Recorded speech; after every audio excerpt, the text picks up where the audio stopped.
This week we're talking about the co-op games of 1986. Let's take a look at what else was happening in the world of gaming in 1986. Nintendo introduced two of their biggest franchises, The Legend of Zelda and Metroid.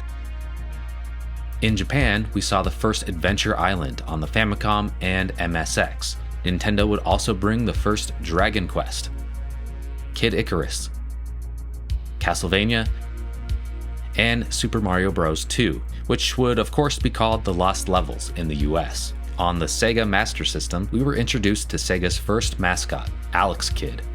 They also brought Fantasy Zone to the home console. In arcades, Sega released Outrun and Enduro Racer. Also in the arcades, Rygar, Rolling Thunder, and Darius. The Atari 7800 was released, as well as a smaller version of the 2600. The US finally got the Sega Master System.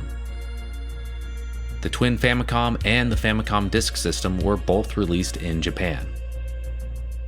Now let's get to the co-op games. Cleanup time on the Commodore 64. Players step into the boots of Otto and Bobbin, two cowboy cleaners hired to restore order in a vandalized hotel before its grand opening. This platform game offers 8 challenging levels, where you must navigate through each floor armed with the task of tidying up the mess left behind by vandals. The levels are connected by stairs, and you'll encounter various creatures moving about via stairs or poles. These pesky critters can be dealt with through shooting or strategic avoidance to preserve your 3 lives. And limited-use smart bombs can come to your rescue. Your cleaning progress is continually interrupted by the vandals, who sporadically redecorate with more paper. Time is of the essence, as each level must be completed before the timer runs out, with quicker completion yielding better results. Keep an eye out for bonus points in the form of buckets, and remember that teamwork is an option, as up to 2 players can join forces to tackle the cleaning chaos together on the same screen.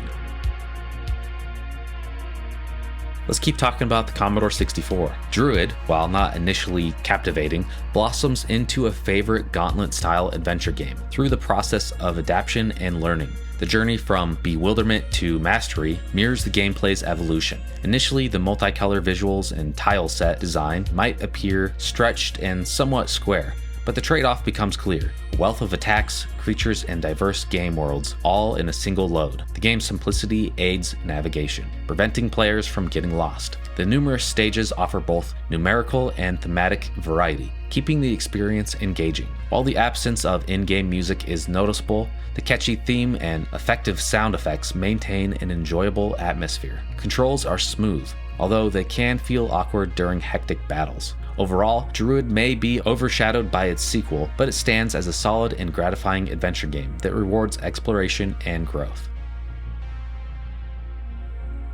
We also got a version of Gauntlet on the Commodore 64. We talked about this game at length in our 1985 video, and it's basically just more of the same. Every port of Gauntlet is basically the same as the arcade version.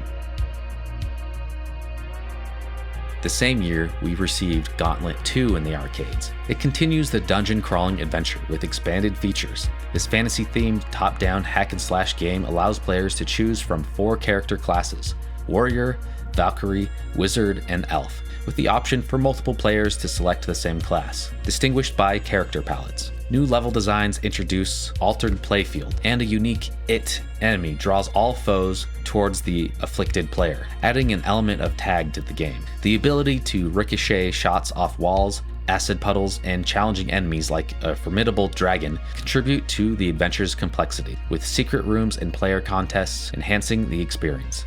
Gauntlet 2 builds upon its predecessor's foundation, offering an engaging and diverse fantasy adventure for up to 4 players simultaneously. Bobble, a classic arcade gem, still shines brightly, over 3 decades after its initial release. As Bub and Bob, transformed into adorable dragons on a quest to rescue their kidnapped girlfriends, players embark on a cooperative journey through single-screen stages, trapping enemies in bubbles and popping them to collect points and power-ups. The game's charm lies in the unpredictability of the items released from the bubbles. adding an element of excitement to the gameplay. Bobble's endearing visuals, from the cheerful protagonists to the quirky enemies and creative stage layouts, exude cuteness.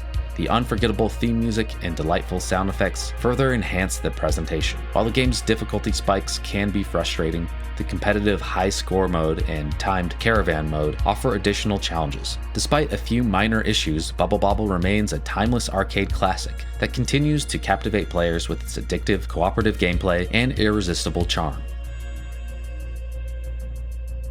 Ikari Warrior's original arcade version delivers an intense top-down run-and-gun experience, where players assume the roles of Colonel Ralph Jones and Second Lieutenant Clark Steele, mercenaries on a daring mission to rescue General Kawasaki from a heavily fortified South American jungle stronghold. The game's co-op mode and innovative rotary control stick, known as the loop lever, provide precise 8-directional movement, enhancing the gameplay's arcade charm. However, its unforgiving difficulty with one-hit deaths and limited resources demands strategic gameplay and quick thinking. The sporadic power-ups and vehicle usage, while advantageous, adds in an element of risk. Ikari Warriors remains a classic representation of the arcade era, offering challenging, addictive gameplay for retro gaming enthusiasts.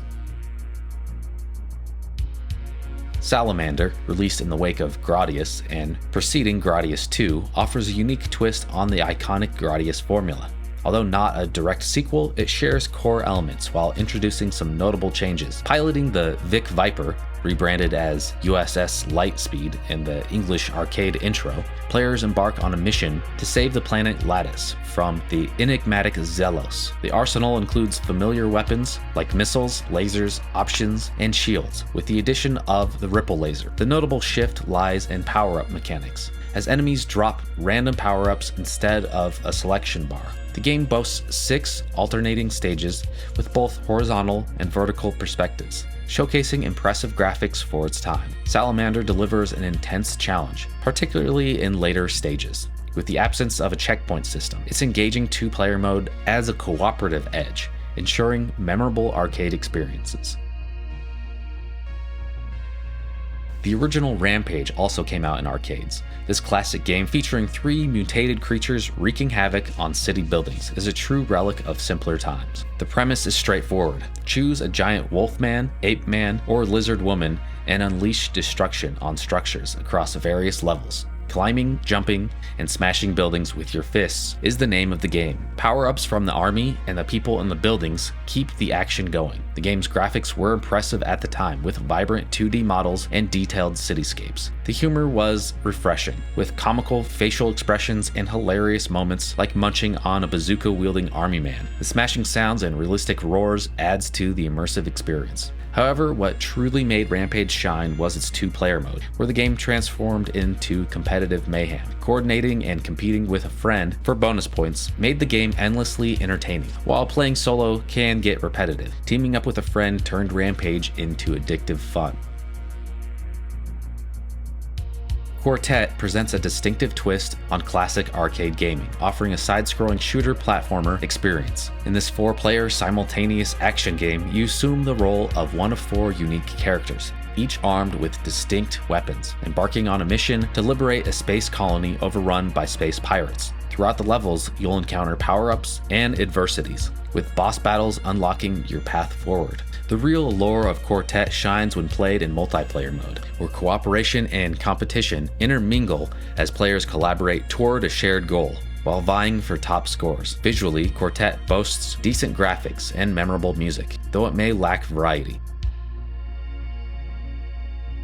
Jackal, also known as Top Gunner in North America, is a classic overhead run-and-gun arcade game by Konami from 1986. In Jackal, you command an elite squad on a daring mission to rescue prisoners of war deep within the enemy territory. The game supports 2-player co-op play, with each player controlling a jeep armed with a machine gun turret and grenades or missiles. The gameplay is fast-paced, with players driving through various terrains, from ancient ruins to lakes and mountains, en route to the enemy headquarters. The objective is to destroy the enemy's ultimate weapon, while rescuing POWs along the way to upgrade your Jeep's weapons. Jackal's continuous level design and intense action make it a thrilling experience, with a hint of nostalgia for those who grew up with this arcade gem. In the early years of the 8-bit era, Sega's Rambo First Blood Part 2 entered the scene, seeking to capitalize on success of one of the hottest movie franchises of the time. Comparable to NES classics like Commando or Ikari Warriors, Rambo offered vertical arcade action shooter gameplay on the Sega Master System, delivering a solid and enjoyable experience. Comprising of 6 challenging levels, Rambo's difficulty lies in its deceptive complexity, where deaths strip you of power-ups and arrow bombs. To continue, players needed codes for each level, a relic of the pre-internet era. Yet, the game's rewards include freeing hostages, acquiring power-ups, and engaging in memorable 8-bit action. The standout feature is the catchy soundtrack that perfectly complements the game's intensity. While Rambo moves sluggishly and bosses lack variety, playing with a friend adds to the enjoyment, even if Zane, Rambo's sidekick, is merely a palette swap. Rambo First Blood Part 2 captures the essence of its era, offering nostalgic charm and a solid gameplay experience. Centipede for the Atari 7800 console is a great port, but it came out at a time that made it feel outdated on the 7800 hardware. The gameplay can be intense, with moments of madness and quick restarts. Failure is part of the process, but Centipede's gameplay remains engaging. This version adds a great co-op option. And similarly, that same year, the 7800 received a port of Asteroids. It's a great version, but again, felt a little late for such a game to come out and to feel interesting, but it does have co-op as well. So those are the co-op games of 1986. If you enjoyed this video, check out our video from last week, where we talked about the co-op games of 1985. And thank you for watching.